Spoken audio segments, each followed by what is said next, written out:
Hello everyone, welcome back. Our next talk is actually from our partners from Bosch. So the Bosch Group, as we all know, is a leading global supplier of technology and services. As a leading IoT company, Bosch offers innovative solutions for smart homes, smart cities, and connected mobility and connected industry. It uses its expertise in sensor technology, software, and services, as well as its own IoT cloud to offer its customers connected cross-domain solutions from a single source.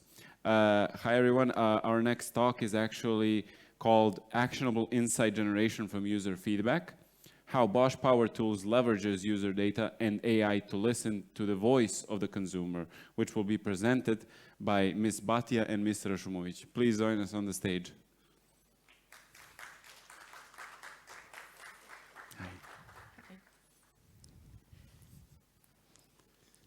Right. Hello, everyone. I'm very excited to be here and present you our project, how we leverage user data and AI to listen to the voice of consumer. This is natural language processing project. My name is Nina Rsumovic, and I am data engineer working for Bosch Power Tools. And here with me is our lead data scientist, Pooja Bhatia, working for Bosch Power Tools in Germany. Oh, here. So in Bosch Power Tools, there is a special organization called Business Digital Organization, and this organization is providing different kind of support for business units in Power Tools. So Pooja and I are part of this organization. We are working for Big Data and Insights team, and internally our project is called Voice of the Consumer. So I'm going to give you an introduction what this project is all about. Then Pooja will take over and show you how we do supervised machine learning with aspect-based sentiment analysis. She will also show you how we visualize results of this supervised machine learning model. Then she will take over and talk about unsupervised AI with topic detection. And at the very end, I'm going to show you how we do machine learning pipelines and which technologies we use. So there are many blogs and web pages showing statistics about user reviews. We chose one of them to show you importance of this user feedbacks from a side of consumers. So I can tell you I'm one of these persons. I will move away if there are many negative reviews. But from a side of a company who is offering this product or a service, analyzing user feedback is beneficial in a way that we can get closer to our customers, understand how they feel about our products. With AI, we can fastly respond to a lot of service tickets, and Pooja will later show you example with unsupervised machine learning. Then it can direct marketing flow. We can also try to meet customer needs, improve product quality. So with all of this, it does influence business decisions. So we decided to gather various forms of user data, so user feedback. So either user reviews, like from different e-commerce shops like Amazon, then surveys or net promoter score data, different service tickets or customer complaints emails. There is also social media data, but right now, this is not our focus. It will be next year. So we take all of this data, we apply supervised or unsupervised NLP machine learning model. We get results, which we store in our knowledge base. And then with those results, we can make some actions on our products or we can try to meet our user requirements. So now Pooja will show you how we do supervised machine learning. Thank you, Nina, for emphasizing the importance of getting a holistic view of the Bosch user in order to provide them with relevant product and services. Now, I would like to focus your attention on how Bosch leverages data and AI to do so. You might know of many organizations who have customer feedback, but they are often struggling with how to harness the power of data to generate these valuable insights. We at Bosch have the key to this challenge. We start by crawling user reviews from 150 e-shops like Amazon. We then do data preprocessing to make the data ready to apply BERT language model. Of course, this model has been fine-tuned on Bosch data, and we are doing so that the user reviews can be annotated with sentiment labels. And that is how we generate these valuable insights. Now, I would like to draw your attention to the fact that in our supervised AI, we're not just detecting consumer satisfaction, but we also detect consumer topic. What I mean by consumer topic is all the key hot topics the consumer is writing about regarding our products. Now, let's take an example. Let's say one of our customers gives us a feedback that he's satisfied with the performance of the product, but it's quite noisy. Here we are discovering two aspects about the consumer topic. Loudness being the negative aspect and performance being the positive one. If we are recording these positive and negative aspects, we at Bosch have a global classification standard for 161 such aspects or consumer topics. At Bosch, we are blessed with massive training data, which is roughly of the magnitude of 160K documents, and it's growing as I'm speaking today. Due to this, we've been able to boost the performance of our AI models. We also have an internal call center who's generating the training data for us and also manually annotating this data. Now, to perform this aspect-based sentiment analysis, we have an end-to-end machine learning pipeline, which we are hosting on Microsoft Azure. This pipeline automates the various stages of a data transformation. From data preprocessing, of course, a module for training and optimizing the models, then for evaluation, inference, and reporting. What's interesting about this pipeline is that it's fully independent. Each stage is actually taking as input the output of the previous stage, generating its own output, and storing that back to the directory. Also, this pipeline is fully configurable, meaning we have config files, as you notice, and all the hyperparameters for each module are set there. So nothing in the pipeline is hard-coded. We are using the PyTorch data framework for this implementation and the Hugging Face transformer library with BERT implementation. Now let's talk about some of the benefits to in-house the AI capabilities. Number one, we're using the cognitive services on Azure to translate all the documents from various languages into English. The idea is to have one global English model. Now, this is not just helping us with 100% language coverage, but it's also reducing the complexity of our AI. Instead of having multiple native models, we just have one model in English. Now, the second benefit, the accuracy of our AI is at least 80%, meaning if you have 10 documents, 8 of them would be correctly classified by our AI.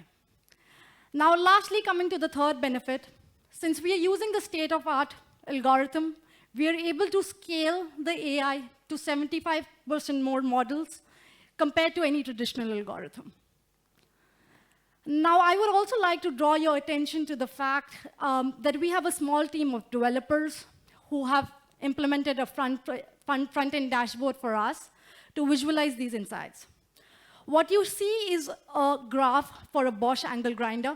It's one of our high performers, roughly at a rating of 4.79 with 14 reviews. On the left-hand side, you notice a sentiment chart. On its vertical axis is the aspects I talk about.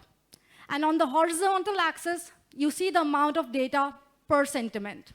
The green one being for positive, red for negative, yellow for neutral, and the neutral one is gray, and mixed for the mixed one is with the yellow.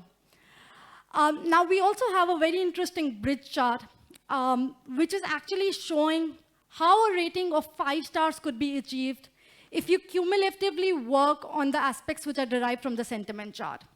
So let's say the Bosch angle grinder is at a rating of 4.79. We actually can achieve a rating of 4.9 if ever Bosch decides to work on operability and the power rating of the product. Now, of course, after having very interesting results with our supervised AI on consumer reviews, you might think that we are very excited to scale this to other customer feedback sources like emails, surveys. But while we were doing so, we realized the limitation of supervised AI. And that limitation was that using the supervised AI, we'll always be confined to the 161 consumer topics. But what if there's more in the data? Therefore, in order to address that, we've pushed and extended our technology wagon to unsupervised natural language processing. We actually started with a very interesting pilot use case with one of our business units, who during the COVID time had a sudden surge of tickets in one of our call centers in the United Kingdom. And you would wonder why, like any common man would think that maybe there's something wrong with the Bosch products. Or maybe the agents on the call center are not working quite efficiently. But you would be surprised that when we analyzed this using the unsupervised NLP technique, the key issue was not in the Bosch product, but with the product registration process. So some of our consumers were not able to locate the serial number on our products, while others were not able to extend the warranty. Some of them also struggled with non-functional links on the website. This feedback was then handed over to the business stakeholders to take the relevant actions. And at the end of the day, then we have a happy Bosch customer. Now, after having a successful pilot, we decided to build on the unsupervised NLP for topic detection. Let me walk you through this pipeline using a running example. Let's say we have a review of an orbital sander where the customer says that it's a little weak, okay working, but what's disturbing the customer is that the filter is quickly full. Of course, in this review, there's no personal information about the customer, so you do not see any output in the anonymization module. But we often see in customer emails that the customer has a tendency to share his name, phone number, also at times his physical address. So to circumvent the privacy concern and to make the data governance happy at Bosch, we anonymize this information. Then we are classifying documents into positive, neutral, and negative. You might be wondering, it's quite unusual to have a classification in an unsupervised NLP pipeline. But we are doing that so that at the end of the day, we don't have clusters which are convoluted with mixed opinion. Also, from the positive documents, we are getting the success stories about our product. And from the negative documents, we have the pain points. Then we apply the clustering algorithm. And as you already see in the chart, you have some of the problems right there. It says device being a little weak, which is a problem. But of course, you would argue with me right now that, Pooja, still the cluster is difficult to read. I would still need to spend some time to analyze this.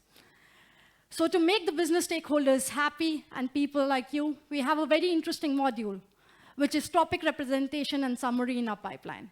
So what we are doing is summarizing these clusters in maximum 150 words. And in the summary, you notice that you have the problem right there. The sander, while it's being used, the sanding sheet is getting removed from the scratch pad, and that's the problem. The business stakeholder can take a necessary action and again make our customers happy. Now let's talk about how we've built this unsupervised NLP for topic detection. For the data preprocessing, we are using very basic Python libraries like NumPy and Pandas. For anonymization of personal information of the customer, we are using regular expression and named entity recognition.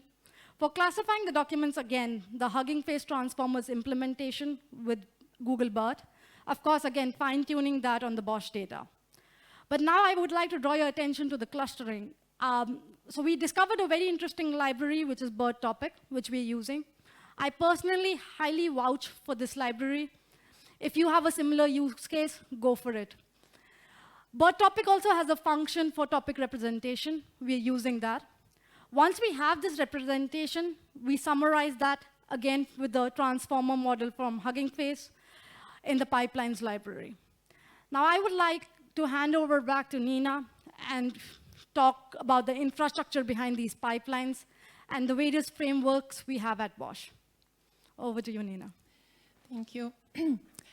So first of all, we are not doing the crawling services. We have an external agency doing this for us. So we connect to their API, download data, put it in a format we prefer, and then store it in our database. So this is ordinary ETL process. Then we ensure that everything is translated into English. As Pooja mentioned before, we translate everything to English to have this 100% language coverage. And then we apply BERT model, Google BERT model on the latest data. Now Pooja showed you how the pre-processing inference looks like, so we decided to make a library out of that code and apply it to the latest data. But since we are doing it per aspect, we have one model for one aspect. So there are many models. Each model is providing one result file. Then we, by the way, I haven't said, red square is a logo for Databricks notebook. This is where we code. So then we have results files, we combine them, store them back to our database. We also have manually labeled data combined together with results of the machine learning model. And then we visualize results in a way that Pooja showed you before. This is actually a web app hosted on Azure App Services. So this is how our machine learning pipeline looks in production.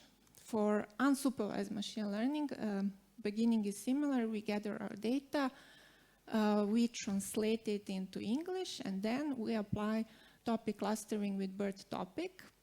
Then we generate results, and we have positive document cluster results and negative document cluster results, and then we send them via email to our business units. Right now, this is minimum viable product for us, and next year we are going to focus how to visualize results of unsupervised machine learning. So until now, you probably figure out that we are working a lot with Azure Cloud Services. We are also working a lot with Databricks notebooks where we write our PySpark code. We organize our project in Azure DevOps using Azure DevOps tools. We also write our infrastructure with Pulumi and TypeScript. So Pulumi is built on top of Terraform, but it gives you a possibility to code in your preferred language. We chose TypeScript in this case. We also have in Bosch, Serbia, a strong team of agile coaches and agile masters that support us. And since Bosch is a huge organization, we have different communities, like, for example, Databricks community, where we exchange and learn, and we also have technical persons from Databricks in these communities. So I have to note one last thing. Although this project is focused on Microsoft technologies mainly, we also in our big data team have projects that are more working with AWS, with demand forecasting, with embedded AI as well. So we are keeping up with the latest technologies, but we are also sometimes even more importantly striving for the state-of-the-art processes and way of work. So thank you very much, and we are happy to answer your questions.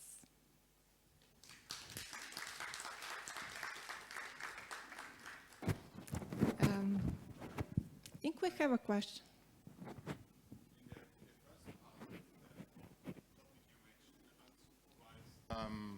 Topic detection. Yeah. And you, did I get you right? You mentioned that you extract 150 words out of the corpus? Yes, so for the topic summary, since summary is something which the business stakeholders would not like to read an elaborate one, we have put a maximum number to it. So we have put that to be 150. So the summary is maximum from 30 words to 150 words, so that you get the pain point right away for the business stakeholders. Any other questions? Here in the 5th row. Just a second. Yeah. Here's the mic. Sure. Hi. Thank you for the talk. You've mentioned that you translate all the texts into English to keep the model like mono-language one. But have you noticed if that introduced any errors to your model? Like if sentiments changed or something like that? So before doing that, of course, we had a lot of research. We also experiment with a lot of translation services like DeepL, also the translation service on Amazon, and now on Azure. Before putting this into production, we actually had our business stakeholders trying to give us feedback by doing an eyeball check on the translations. So that was the first part, to make sure that the translations were right. And often, it's seen in the Chinese data that there's sometimes a mishap, but for all other languages, it's always perfectly fine. Okay, cool. Thank you. Any more? We have one over there.